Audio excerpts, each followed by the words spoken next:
guys! Welcome sa aking channel, and ngayon naman ay ipapakita ko sa inyo ang aming first day dito sa Paris. So, itong lugar na to ay andito kami sa Val d'Europe. Ito yung street na to ay isang kahabaan ng mga signature, mga branded. Talagang andito ang mga mamahaling mga gamit. And syempre nabudol tayo, napabili tayo ng ating favorite na bag na Coach.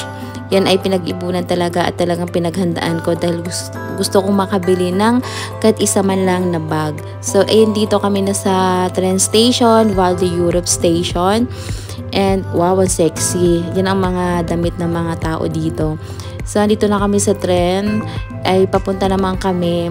After namin gumala doon at magtingting ng mga paninda nila sa mall, pumunta kami dito sa Eiffel Tower. Itong Eiffel Tower na to ay tanaw ito dun sa apartment ng kaibigan namin na tinutuluyan namin. So, ang dami nagpapapicture. Sobrang ganda talaga ng lugar na to. Ito, dumadami na yung tao kasi paggabi na yan. Medyo dagsa na ang mga tao, dahan-dahan ang dumadami. And, syempre, daming mga nagpipicture, nakakatuwa dahil ang sarap maglakad-lakad dito. Talagang ang ganda ng Eiffel Tower sa malapitan, and ang daming mga nagpipiknik sa mga gilid-gilid, iba-ibang lahi. Meron din kaming mga nakikita mga Pinay dyan, and mga iba ding mga lahi na nandito. So, enjoy muna, nakakatuwa, para kaming mga bata na nasa tapat ng Eiffel Tower.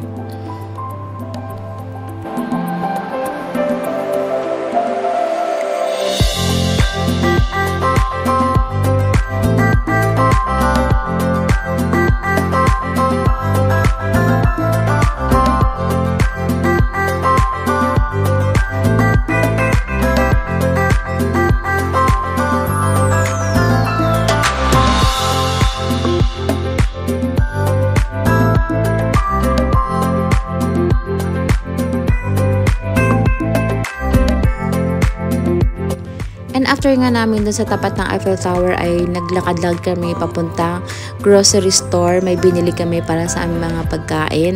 And dito nga napavideo ako kasi ito yung mga building na katulad ng apartment ni Emily dun sa Emily in Paris. Siguro yun, hindi ko lang talaga alam yung lugar. At dito habang naglalakad kami ay tanaw na tanaw pa din ang Eiffel Tower sa kanto na ito. Sobrang daming tao. At syempre pag uwi sa apartment ng ang kaibigan namin ay napa-unboxing ako dahil tuwang-tuwa talaga ako sa binili kong bag. First time kong magkaroon ng ganyang bag. Ang ganda ng kulay.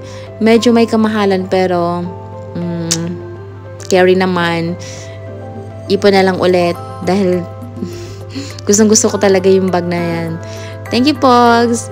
And ito naman ang night view ng Eiffel Tower at ang park na yan. Sobrang ganda yan sa gabi. Sobrang ganda ng mga ilaw. Araw-araw, tuwing umaga, pagising, tinitinan ko yung tower na yan. And sa gabi naman, tanaw na tanaw pa din ang kagandahan ng buong lugar na to. Sobrang ang ganda lang mag-relax and magmuni-muni dito sa lugar na to. At habang nakatingin nga sa tapat ng tower na yan, mapapaisip ka na lang na grabe no, dati pangarap lang, dati nakikita lang sa TV, sa YouTube, kung saan-saan mga vlog. Pero ngayon, andito ka na sa harap na to. Kaya thank you, Lord!